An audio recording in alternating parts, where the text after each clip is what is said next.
When people think about moving to Europe, they usually look at digital nomad visas or financially independent residency. But there is a third category that is often more strategic, especially for founders: startup-based residency. These programs are designed for entrepreneurs who want to build a business in Europe and, at the same time, obtain residency. The logic here is different from other routes. You are not just showing income or savings. You are presenting a business and a plan to develop it in that country. Now, which countries in Europe actually offer structured startup routes? The main ones to look at are Spain, France, Portugal, the Netherlands, and Estonia.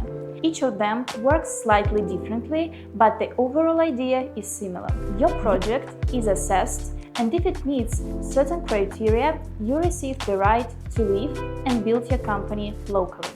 Let's start with how long these permits are issued for, because this is one of the most practical questions. In Spain, the startup residence can be granted for up to 3 years from the start if you apply under the current framework, which is one of the most attractive features of the program.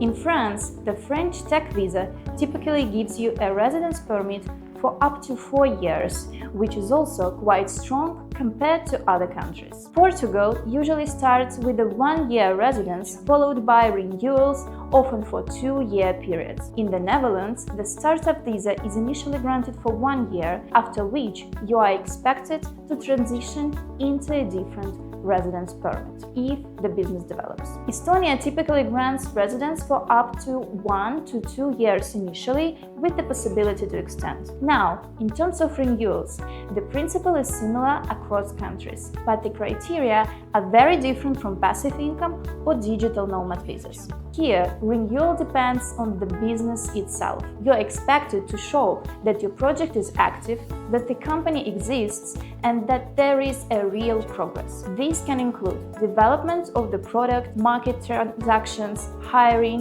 or early revenue. There is no fixed universal number like you must earn X amount, but authorities will look at whether the business is genuinely developing and whether it still meets the original criteria under which it was approved. This is an important distinction. In these programs, you are not buying residency. You are maintaining it through your activity. Now, let's talk about one of the key questions. Do you need an innovative business? In most countries, the answer is yes, but the interpretation varies. Spain and France clearly require an innovative component. Your project is expected to bring something new, whether that is technology, a scalable model, or a new approach in a particular sector. Estonia also focuses on innovation, especially in tech and digital businesses. Portugal often requires involvement with an incubator or ecosystem partner,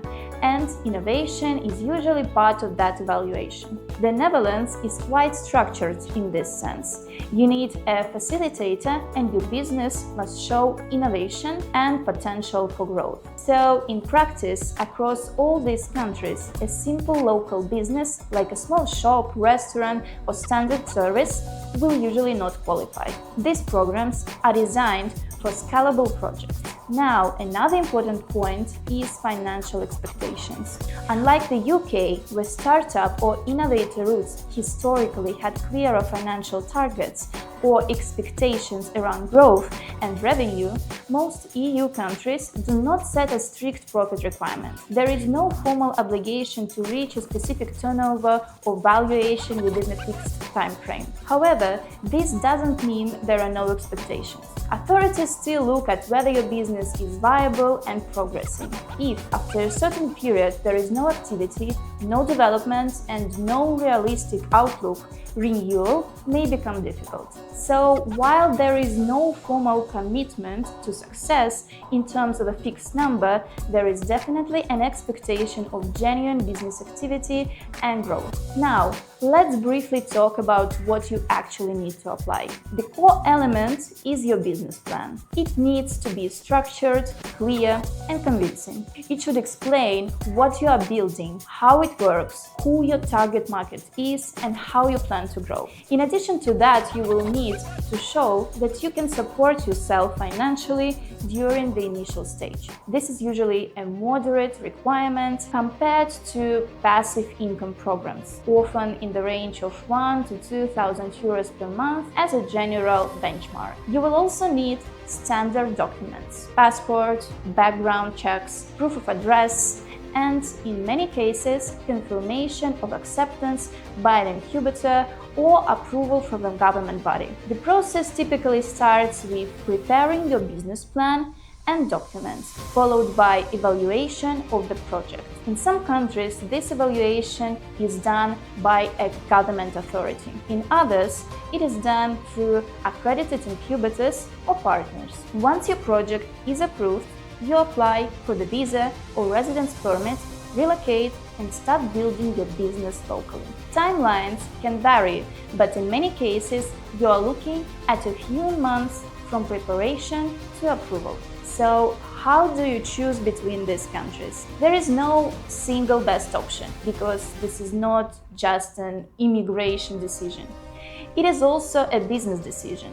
Spain is currently one of the most flexible and founder-friendly options. France is strong if you want access to a structured and well-developed ecosystem. Besides, it gives the residence permit for up to 4 years, which is the longest time frame. Portugal works well if you are comfortable working through incubators. The Netherlands is more controlled but can be very powerful if you have the right partner. Estonia is ideal for digital and tech-focused founders who value simplicity and speed. The key is to choose the country that fits your business, not just your relocation plan. Because in this category, your business is the foundation of your status. And if you approach it correctly, this can be one of the most strategic ways to combine relocation and long-term positioning in Europe.